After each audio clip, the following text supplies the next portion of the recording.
Super Me is a Chinese fantasy psychological drama that follows Sang-yu, a struggling screenwriter whose dreams and reality begin to merge in strange and dangerous ways. At the heart of this film is the question of personal worth, the allure of success, and the nightmare of unearned power. Sang-yu's descent into a dream world where he can literally pull wealth from his sleep becomes a psychological minefield, and he must ultimately face himself, both the man he is and the monster he might become.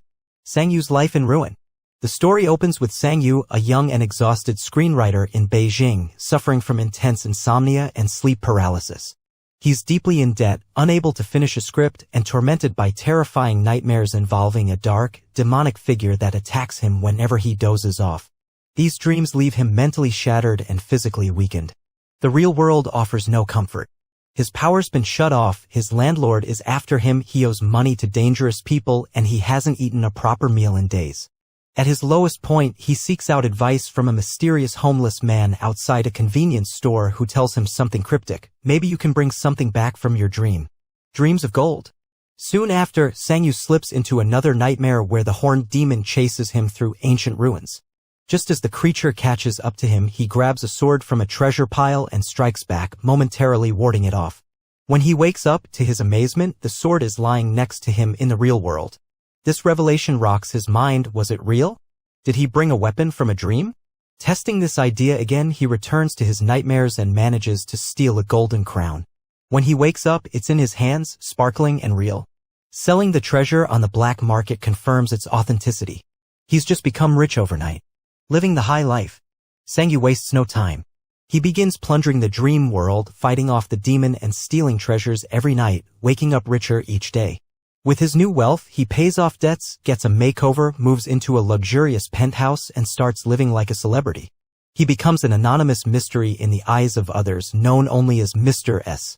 He buys out an entire cafe just so he can meet the barista he's long admired from afar, Huar. He had always been too poor and timid to talk to her. Now, armed with confidence and cash, he offers her the cafe and begins a courtship. She's skeptical at first but is eventually charmed by his generosity and apparent passion. They begin dating. Sang-yu lives a dream, wealth, love, and success. He even completes the script he was hired to write and impresses the producer. Cracks in the foundation. But something is off. Each time he enters the dream world, the demon becomes harder to evade. The dreamscape itself grows more unstable. He begins waking up with physical injuries. The more treasure he steals, the more violent the demon becomes. The dreams feel longer, more real. He starts to lose the ability to distinguish waking life from dreams. Paranoia creeps in. Juan notices his erratic behavior, his nosebleeds, his jitteriness, the way he zones out. She worries he's involved in something dangerous. He brushes it off. Then things spiral. The monster unleashed. One night, Sang-yu has a nightmare so intense that when he wakes, the demon is standing in his room. The boundary between dream and reality has shattered. The demon is now haunting him in both realms. At first, Sang-yu thinks it's a hallucination. But the demon speaks. It knows him. It accuses him of stealing what doesn't belong to him. It laughs at his fear. Sang-yu tries to flee. But the demon's influence grows. The line between dream and reality disintegrates. He starts seeing the demon in mirrors, in reflections, even in broad daylight. Huar finds him screaming at walls. She tells him he needs help. He begs her to stay, but she leaves him. A mysterious murder. At the same time, one of Sang-yu's former loan sharks, the violent Mr. San, finds out that Sang-yu has suddenly become rich. Suspicious, Mr. San kidnaps him and tortures him for information. Sang-yu pleads for his life and reveals the secret. He brings gold from dreams. Mr. San laughs, thinking it's madness. He beats Sang-yu unconscious. That night, Sang-yu wakes up in the dream world, filled with rage. He fights the demon harder than ever before, pushing past the monster and stealing the largest treasure yet, a throne covered in jewels. When he wakes up, the throne is real and Mr. San is dead. His body is found torn apart. The police suspect foul play, but Sang-yu has no alibi. He realizes the demon might have followed him and killed Mr. San. Descent into madness. Now terrified and guilt-ridden, Sang-yu tries to stop entering the dream world. He throws away the treasures. He stops sleeping. He avoids Huar, afraid he'll endanger her. But it's too late. The demon begins appearing without Sang-yu dreaming. It mocks him, saying he made a deal without knowing the cost.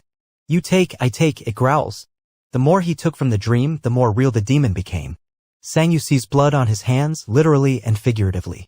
He's unsure if he killed Mr. San or if the demon did. Is the demon a separate being or a projection of himself? A manifestation of greed and fear? In a desperate attempt to reclaim his sanity, Sang-yu returns to the homeless man who first hinted at the power. The man tells him, "We all have a demon.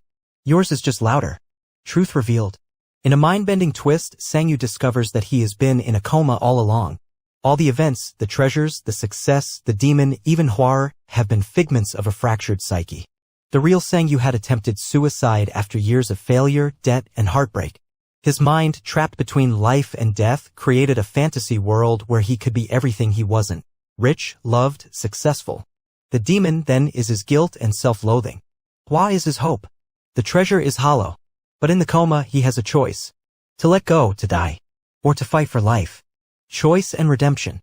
In a final confrontation, Sang-yu faces the demon in a metaphysical battlefield. The demon shows him all the worst parts of himself: his lies, his arrogance, his greed. But Sang-yu refuses to surrender. He says, "Even if I have nothing, I still want to live."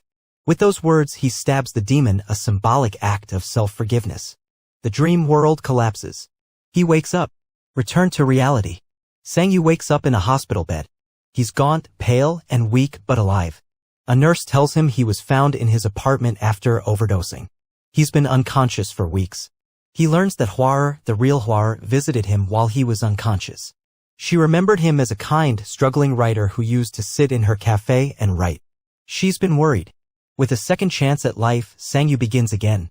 He returns to writing, not for fame, but for truth. He tells his story.